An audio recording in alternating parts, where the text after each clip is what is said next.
உயர்ந்த இடத்தில் இருக்கும் போது உலகம் உன்னை மதிக்கும்.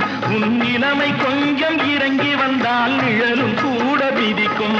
மதியாதார் தலைவாசல் மிதிக்காதே என்று மானமுள்ள மனிதனுக்கு அவ்வை சொன்னது. அது அவ்வை சொன்னது, அதில் அர்த்தம் உள்ளது. பரமசிவன் கழுத்தில் இருந்து பாம்பு கேட்டது, கருடா சௌக்கியம்